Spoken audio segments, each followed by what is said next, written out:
It only took a few minutes of Stacy looking the other way for 6-year-old Alyssa to vanish. It happened in an instant. The girl's parents were in disbelief that only a moment ago their daughter had been playing in their seemingly safe yard, and then the worst happened. It was 3 years of heartache before there was any hint of an answer to her plight. Alyssa Scott's parents, Eric and Stacy, were devoted to their daughter. In their eyes, she was a blessing. It had taken 3 long years of trying before she was finally conceived. Once Alyssa came into this world, Stacy couldn't focus on anything other than their beloved baby girl. Eric immediately loved her too, promising to keep her safe no matter what. But now, their little girl was missing, and their hearts were shattered. Alyssa had grown into a vivacious and spirited child with a deep love for playing outdoors. It was a warm Sunday afternoon. Eric had gone fishing with his buddies, and Stacy and Alyssa were at home in the yard. The loving mom had set up a play space for her daughter, with a blanket on the grass and her most beloved toys lying all around it. Stacy could never have imagined that her world would be turned upside down that day. Seeing her daughter happily occupied in the yard, Stacy popped inside to get them some snacks and drinks. Everything was normal. Smiling, she listened as Alyssa chatted and giggled with her favorite doll. But when Stacy got back outside, her daughter wasn't on the blanket. When the mom called out to her, she got no response. Where had her daughter gone? After 10 minutes of searching, Stacy still hadn't tracked down her daughter. She had looked inside, checking if Alyssa was in the bathroom or getting more toys, but she was nowhere to be found. The frantic mom rushed through the entire house and yard, calling Alyssa's name, but still got no answer. Her anxiety grew as she thought about the many wooded areas in the Forest Hills neighborhood of Queens, in New York. Even though she was overwhelmed with terror, Stacy managed to scrape together enough composure to call Eric. "Alyssa is missing," she told him. "She was right in the yard, and the next minute she just vanished. Can you come home?" Eric didn't hesitate for even a second. He hurried into his car and sped home. He arrived to his wife sobbing on the back doorstep. "Can you tell me what happened? Where did she go?" he asked. Stacy struggled to get the words out between sobs, her whole body shaking. "We were in the yard. Alyssa was playing on her blanket, and I was over here reading. I went inside for a second to get us some snacks, and when I got back, she was gone." Eric paled in horror at his wife's words. Since a whole hour had already passed, he got on the phone with the police. They quickly arrived at the Scott residence and opened an investigation into Alyssa's disappearance. The authorities carefully searched every inch of the property and all the nearby streets. They interviewed neighbors, but no one had any information about the lost girl. Her parents clutched each other's hands tightly as the day darkened into night. Days turned into weeks, then months, still without any clues in Alyssa's case. The police officers relentlessly kept up their search, but there was no sign of the little girl. It didn't take long for the press to find out about the tragic event, and the story quickly became national news, touching the hearts of many people all over the country. Eric and Stacy had difficulty handling their pain and the uncertainty of the situation. They could only blame themselves for failing to watch over their little girl, even if it was only for a moment.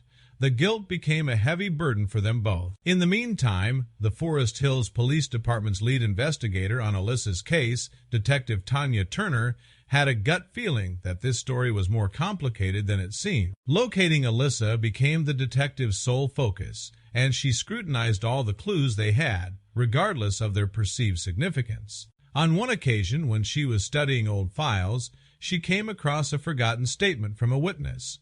One of the Scott's neighbors, a Mrs. Jenkins, had reported spotting a mysterious figure roaming around the street on the day that Alyssa vanished. But for some reason, the lead had been disregarded as insignificant at that point in the investigation.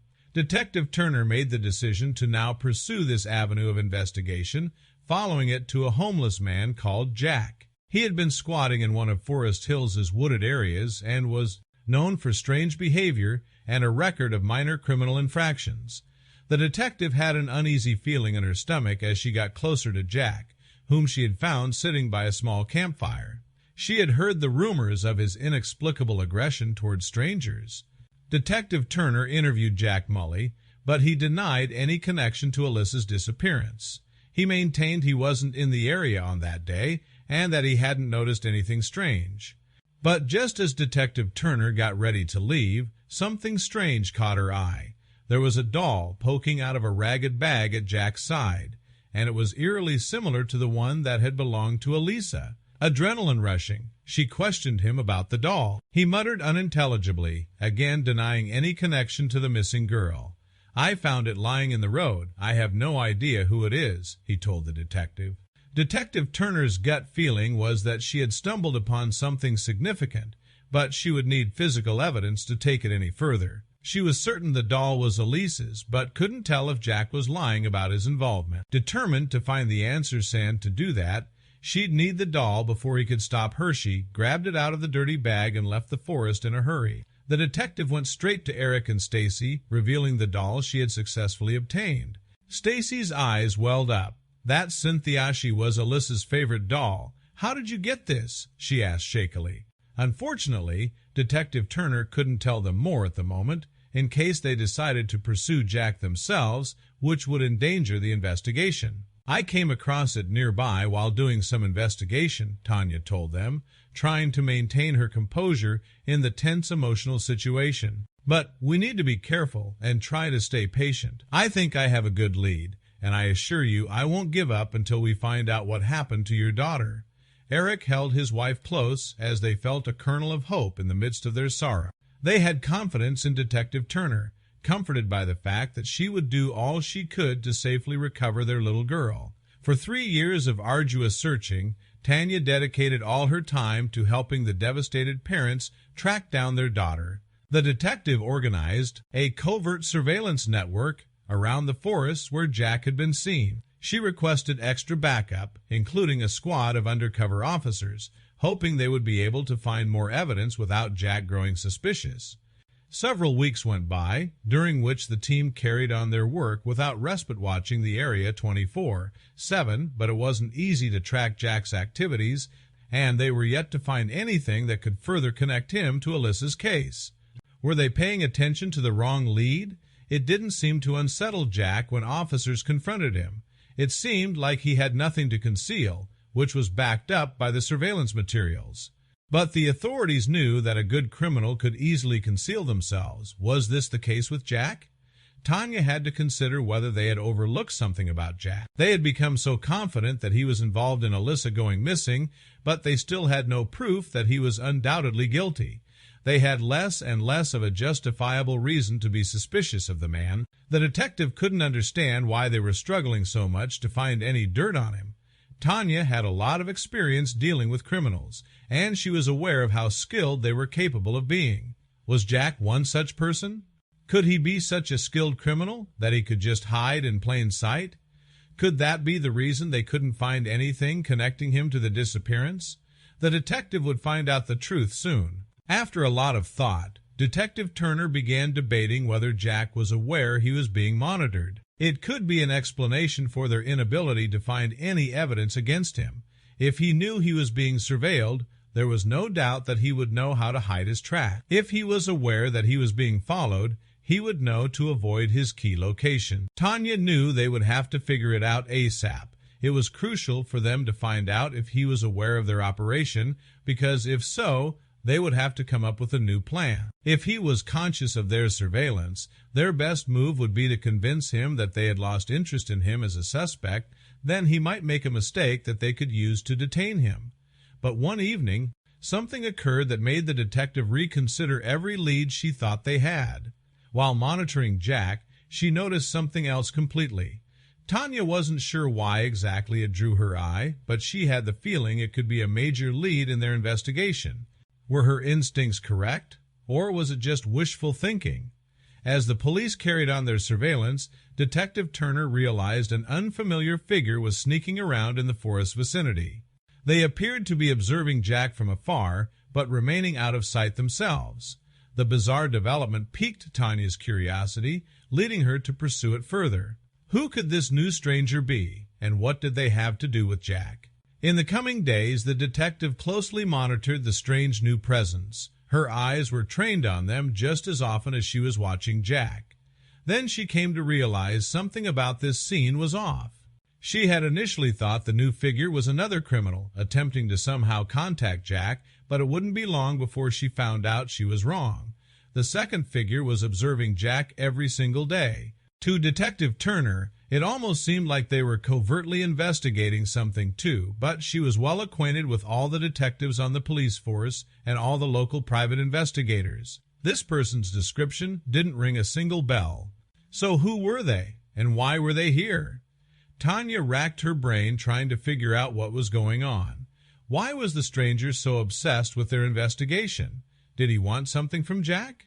Circumstances were becoming increasingly peculiar every day, and none of the investigators could explain it. They couldn't tell whose side the stranger was on or what reason they had for being there. The detective couldn't explain how she knew it, but she was sure that this second figure's appearance was somehow crucial to the investigation. They had inexplicably chosen to involve themselves in this case, and Detective Turner had noticed, could this be the elusive lead they needed? Could the strange person point them in the right direction? Or were her hopes misplaced? Detective Turner suffered sleepless nights, obsessing about the second person's intentions and motives. She was desperate to reveal their true actions so she could discover why they were there. Then she would be able to define what part they had in this chaotic case. Would Tanya get her hands on the answers she wanted? Through careful observation, Detective Turner and her team discovered that the mysterious stranger had been watching Jack for quite some time. They managed to identify him as Alan Redford. He turned out to be Eric and Stacy's neighbor. Why would their neighbor be lurking around in the woods watching Jack? Could he also be looking for Alyssa? At that point, Detective Turner had far more questions than she had answers. Alan Redford had become another face on her board, but she wasn't sure where to put him. Did he fall under the suspect list, or was he just an innocent bystander? Did he know anything about this case at all? Or did he have his own reasons for following Jack? To put him in the right place, Detective Turner needed to find out what his true purpose was, but she couldn't, for the life of her, put a finger on it. She had gone through countless scenarios, but none of them seemed to fit what the man was doing, unless he was a stalker who was completely oblivious to what was going on around him. That was when Detective Turner decided to change her string of thought. Instead of trying to link Alan to Jack, she needed to find out why he was following the man-butt. How would she do that? Would she go with the direct approach and just confront him? Or would she use all the skills she had learned over the years? Before she could approach him directly and find out who he was, she needed to figure out if he was one of the good guys or one of the bad guys. If he were a bad guy, he would take off the moment he saw her badge. But if he were a good guy, he'd stand his ground and answer her questions. Which one would it be? So Detective Turner decided to do a little more digging into the man before she acted. She asked her co-workers to look into his past and to see what they could find. The only problem was that they couldn't find anything but his address. This man's record was cleaner than Jack's appeared to be. How was that possible? As soon as Detective Turner located his house, she knocked on his front door. There was no immediate response, so she decided to call out to him. "Mr. Redford, Detective Turner, with the Forest Hills Police Department. Please open up." It was then that Detective Turner heard some loud shouts and crashes inside. She drew her pistol and kicked the door open without hesitation. Detective Turner radioed for backup and stormed the house. She saw a glimpse of a man trying to run out through the back door. "Freeze! Hold it right there! Put your hands up and don't move!" she shouted. "Mr. Redford, is there someone else in this house?" Mr. Redford turned around with a sick grin on his face. "I just wanted some company," he sneered. To her immense relief, curled up in a corner under the stairs was Alyssa. She looked malnourished and frightened, but she was alive. The team rushed her to safety while others arrested Alan Redford. "Alan Redford, you are under arrest for the kidnapping of Alyssa Scott," one police officer said. The nightmare was finally over, and Alyssa would be reunited with her parents after 3 agonizing years. Eric and Stacy received the call they had been praying for. Alyssa was safe. They rushed just across the road to be reunited with their daughter. As they held her in their arms, the floodgates of emotions opened, and tears of joy mixed with tears of pain from the years of separation. After all this time, she was just across the road. They couldn't believe that Alan, who had helped look for Alyssa, had her in his house for 3 years. In the aftermath of the rescue, Alyssa revealed to the police what had happened to her during those 3 long years. Alan, their neighbor, had indeed kidnapped her that fateful day and kept her hidden away in his house.